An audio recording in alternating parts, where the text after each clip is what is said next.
name's Robby Felice. I'm the chef and owner of Viaggio Ristorante in Wayne, New Jersey. My cooking style, what I always say is every chef is kind of a combination of where he or her came from. You pick up a lot of things from the chefs you work for, so your kind of end result is a combination of everyone who you came from. I've worked in Italian restaurants my whole life, so my style is definitely, has that rustic style, but a little touch of modern from all my time spent in Michelin star restaurants. For this tasting menu, I wanted to feature not only some of my favorite ingredients, but some of the best ingredients out there coming in from Italy. So to start this tasting menu, I started off with prosciutto sandignelli. I chose to use it as a small bite, basically made a super elegant crostini. Just wanted to super thinly slice it, really nicely shingle it, and then we punch it out so that it lays perfectly flat on the crostini. This way it really highlights and shows the beauty of the sandignelli. We are topping it off with pears 2 ways. So the pears served fresh, and then the pears also serve as a caramelized gel. It's a great starting point for this tasting menu because it's super light and elegant.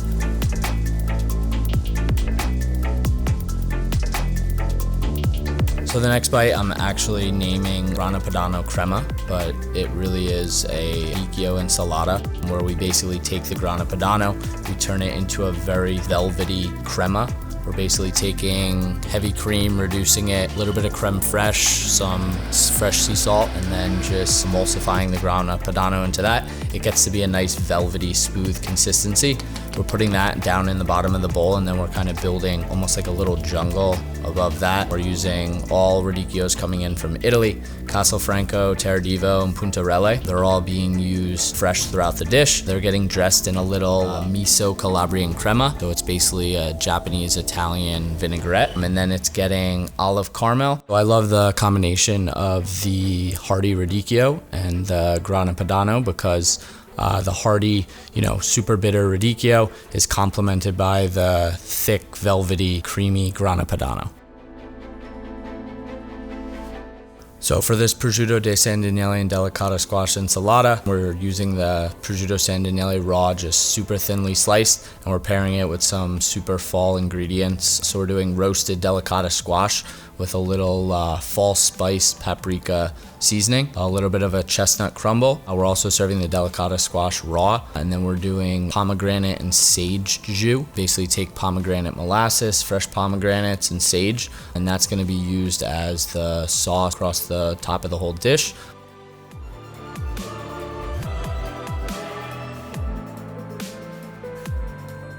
So the next bite is a sformato, basically like an Italian egg custard.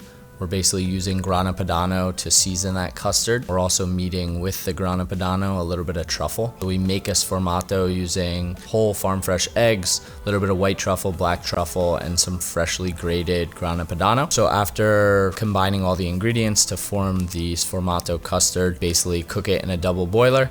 We cool it down, we cut it, and then after cutting it, we're garnishing the top of the piece of sformato with freshly grated Grana Padano. We garnish this dish a little porcini powder that we make here in house, and then we're finally finishing it off with a quail egg yolk and matsutake mushrooms. I really love this bite because it's right in the middle of the tasting menu. You're getting super rich, creamy Grana Padano dish with white truffles, black truffles, and it really shines visually as well.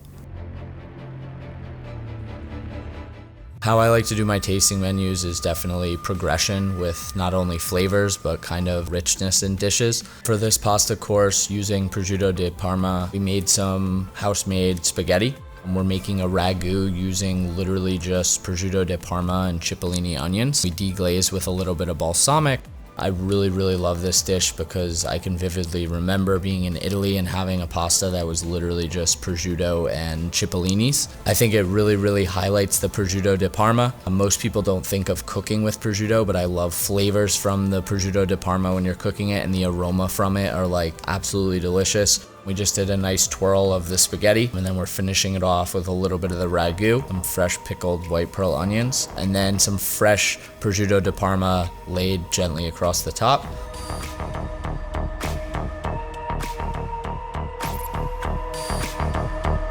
So to complete this tasting menu, this is going to kind of be the showstopper. I wanted to do a dry-aged Magnolisa and prosciutto di Parma Cappelletti. So we get in some whole Magnolisas that are raised just for us here at Viaggio, and we're using prosciutto di Parma together to braise. We're adding a little bit of Japanese flavors, Italian flavors in there. So you have white wine, thyme, pickled ginger, sesame. That's all going to get braised for 6 hours. After being braised, all of that stuff kind of gets whipped together. We make some fresh ravioli dough. After making the ravioli dough, we pipe the dry-aged Magnolisa and prosciutto di Parma filling onto that dough. We're making a Cappelletti shape. It basically means cup. We're using the trim and the less commonly used parts of the prosciutto di Parma to make prosciutto di Parma brodo. We're also adding into that brodo pickled ginger and thyme. It's a 3-day process where we're basically boiling it with the prosciutto trimmings. Then finally, for plate up, par cook the Cappelletti in water, and then we actually finish cooking in the brodo itself so that it absorbs that flavor. We're topping it off with fresh scallions, along with some fresh sliced pieces of prosciutto di Parma, cotica, which is basically chicharron in Italian, and some fresh pickled ginger.